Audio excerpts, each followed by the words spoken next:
भूगोल के परीक्षा उपयोगी महत्वपूर्ण प्रश्नों की सीरीज जो अभी मैं आप लोग के सामने लगातार प्रस्तुत करी हूँ, उसी कड़ी में आज हम और जो बहुत ही परीक्षा उपयोगी महत्वपूर्ण प्रश्न है उस पे हम लोग चर्चा करेंगे।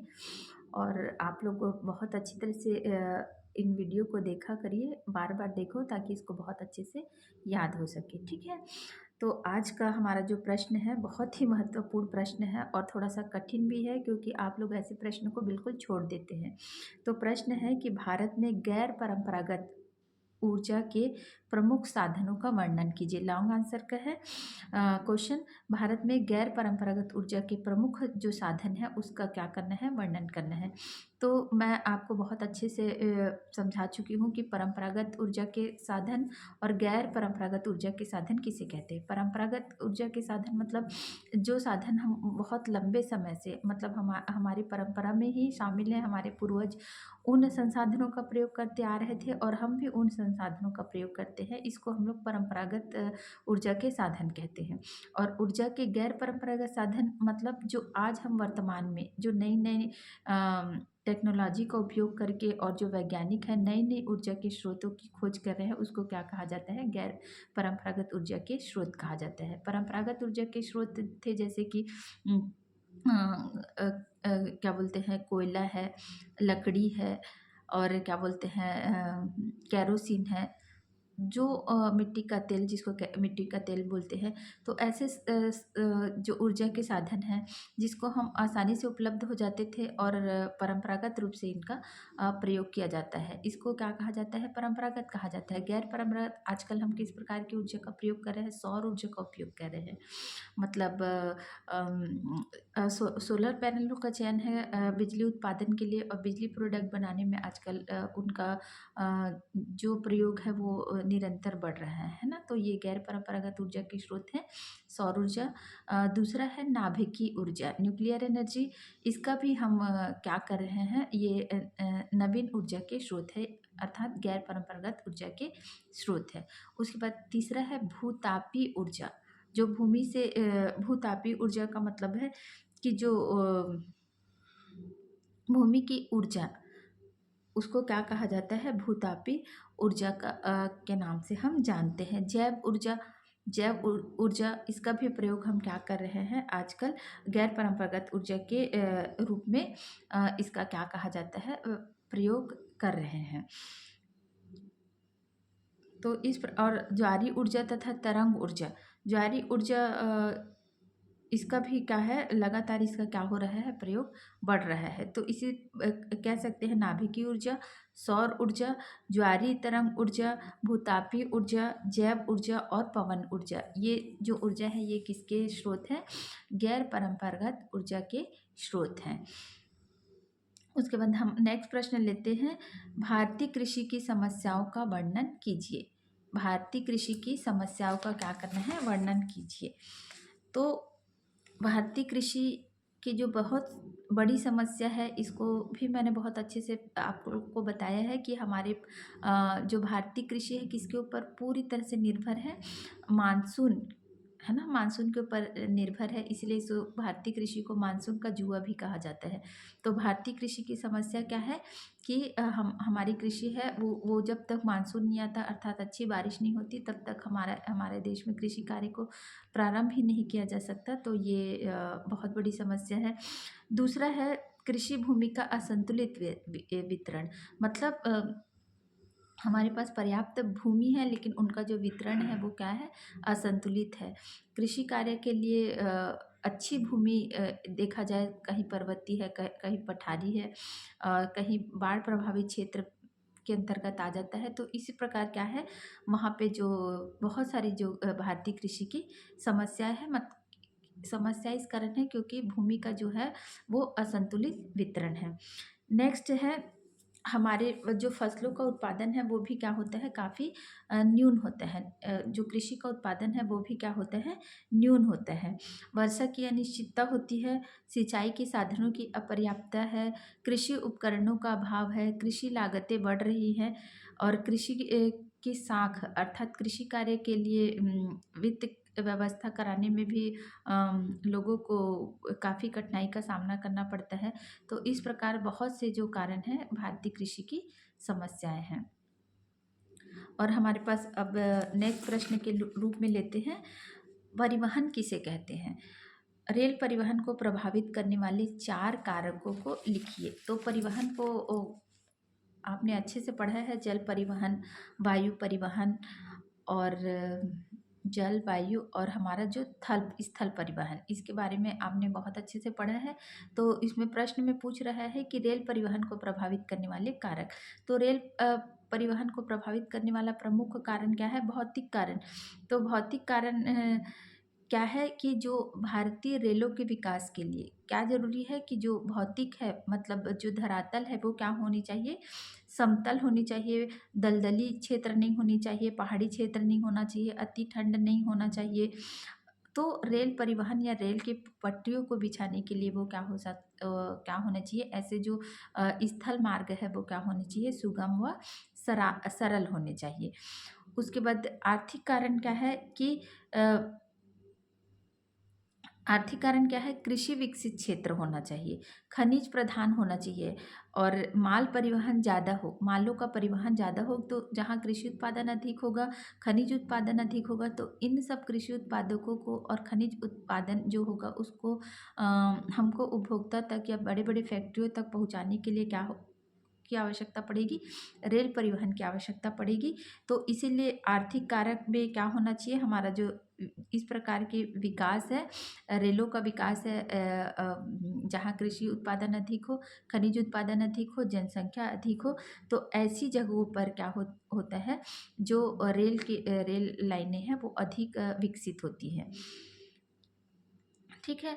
और उसके बाद और क्या कारण है रेल परिवहन को प्रभावित करने वाले? क्या कारण है कि राजनीतिक कारण क्या हो सकते हैं?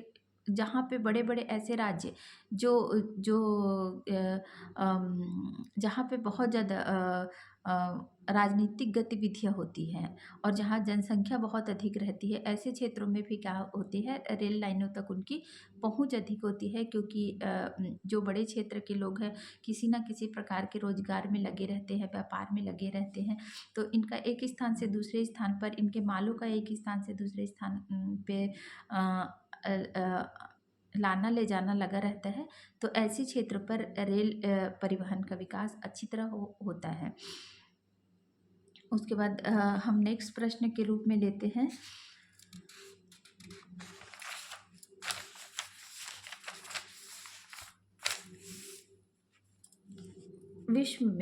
विश्व में जनसंख्या के वितरण को प्रभावित करने वाले भौगोलिक कारकों का वर्णन कीजिए। ये भी लॉन्ग आंसर, अभी जो रेल परिवहन के बारे में बताई थी, उद्योगों के बारे में बताई थी, गैर परंपरागत ऊर्जा के स्रोतों के बारे में बताई थी, ये सब लॉन्ग आंसर के क्वेश्चन है।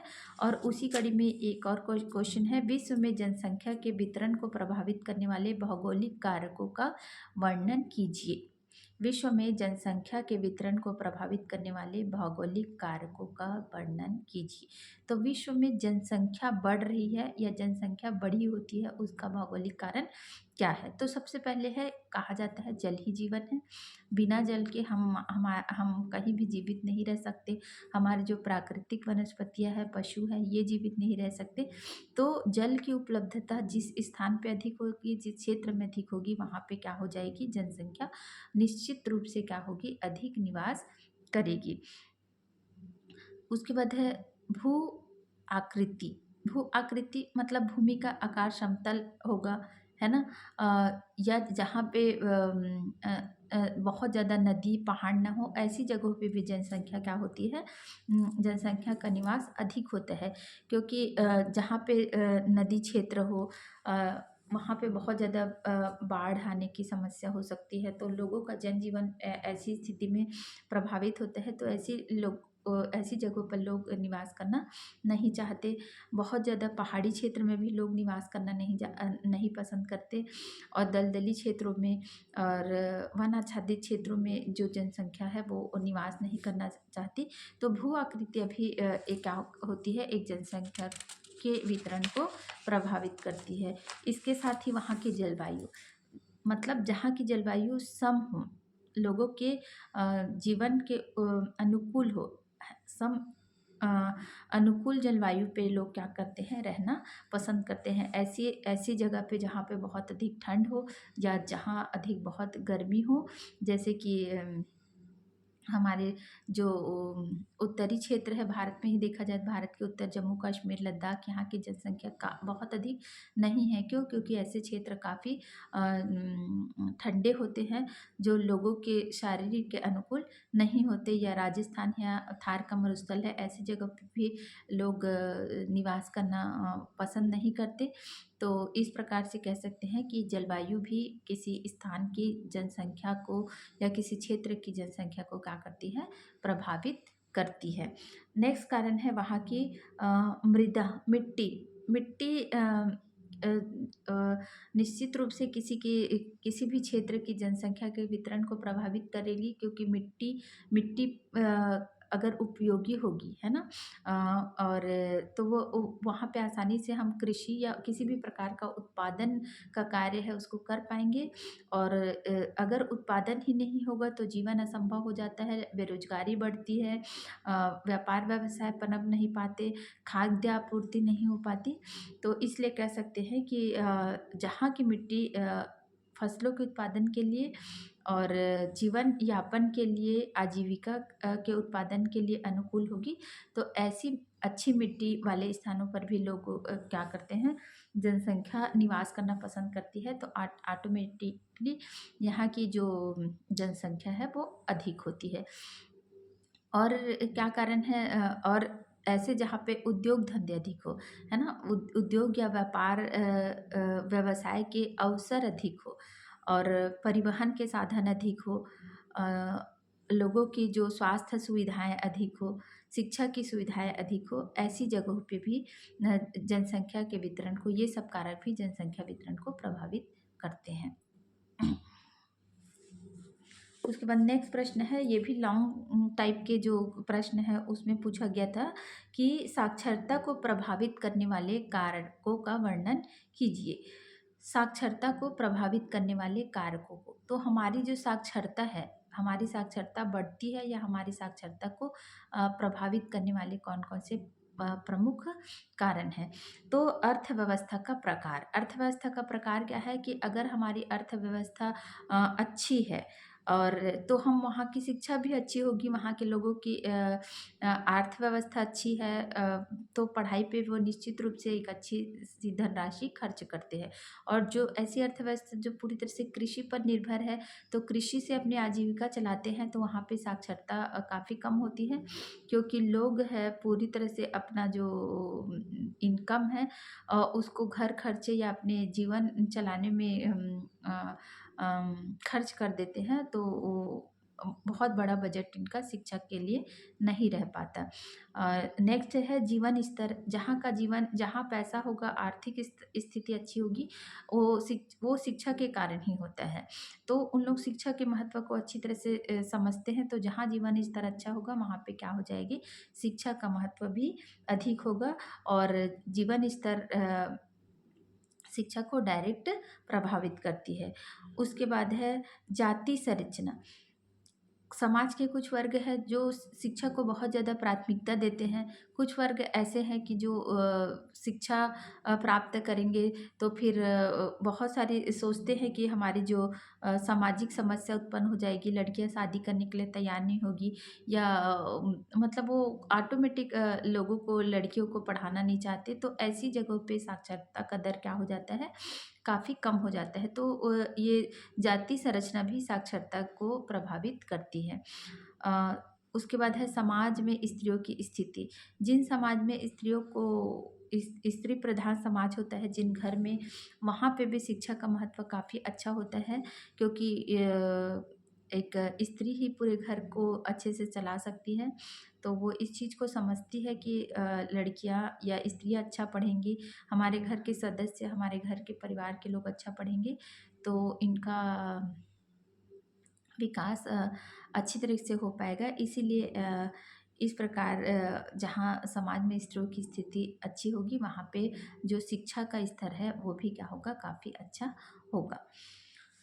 उसके बाद है हमारे छत्तीसगढ़ से प्रश्न पूछा गया है, छत्तीसगढ़ की सिंचाई के साधनों की व्याख्या कीजिए। मतलब छत्तीसगढ़ में सिंचाई के प्रमुख साधन कौन कौन से हैं, ये भी लॉन्ग आंसर टाइप क्वेश्चन है। तो छत्तीसगढ़ में सिंचाई के साधन, पहला साधन सिंचाई में का पहला साधन है नहरों से सिंचाई। हमारे छत्तीसगढ़ में नहरों से सिंचाई होती है, जिसका प्रतिशत 61.58 61.58% है, जो नहरों पर सिंचाई के लिए निर्भर है। तालाबों से सिंचाई, तालाबों से मात्र 2.90 जो प्रतिशत है उसमें तालाबों से सिंचाई होती है। उसके बाद है कुओं से सिंचाई, कुओं से 1.37 जो है सिंचाई का परसेंट है। उसके बाद फोर्थ है नलकूपों से सिंचाई, नलकूपों से सिंचाई 29.15% जो किस पर निर्भर है, हम लोग सिंचाई के लिए नलकूप पर निर्भर है। तो ओवरऑल हम सबसे ज़्यादा किसके ऊपर निर्भर है सिंचाई के लिए, नहरों के ऊपर 61.58, नहरों से, तालाबों से, कुओं से और नलकूपों से। ये इसका आंसर है।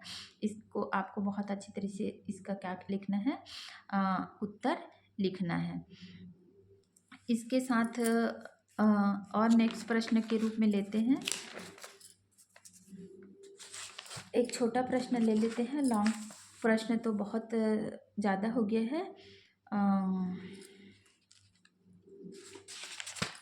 छोटा प्रश्न ले लेते हैं कि आर्थिक क्रियाएं और अनार्थिक क्रियाएं, ये इकोनॉमिक्स में भी पूछा जाता है और भूगोल में भी पूछा जाता है। तो इसको कई बार बताया गया है कि आर्थिक क्रियाएं वे क्रियाएं हैं जिस कार्य को करने से हमको आजीविका मिलती है, धन के रूप में पैसे मिलते हैं, उसको हम आर्थिक क्रिया कहते हैं। या धन कमाने के लिए जो कार्य करते हैं उसको आर्थिक क्रिया कहेंगे।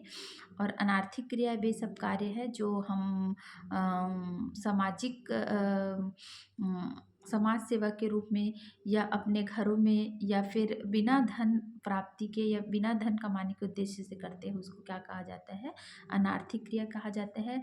आर्थिक क्रिया जैसे कि एक टीचर है, स्कूल में जाता है, नौकरी करता है, एक डॉक्टर है, एक हॉस्पिटल में पैसा लेकर इलाज करता है, एक पुलिस है, एक वकील है। तो ये सब क्या के अंतर्गत आते हैं, आर्थिक क्रिया में आते हैं। अनार्थिक क्रिया के अंतर जैसे कि एक माँ है, अपने घर में खाना बनाती है, झाड़ू करती है, बर्तन करती है, अपने बच्चे लोगों के लिए सभी कार्य करती है, तो वो सब क्रियाएं क्या कहलाएंगी, अनार्थिक क्रिया कहलाएगी।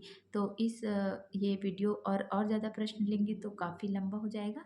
तो फिर अब और जो महत्वपूर्ण प्रश्न है, कम से कम मेरा टारगेट है कि कम से कम आप लोगों को एक बहुत महत्वपूर्ण प्रश्न जो बार बार पूछे जाते हैं उसके कम से कम 50 प्रश्न है जिसको करवा दूँ, ताकि इस 50 प्रश्न को आप अच्छी तरीके से करके जाएं और आपका पेपर बहुत अच्छा बने। ठीक है, इसके आगे का जो प्रश्न है वो नेक्स्ट वीडियो में देखते हैं।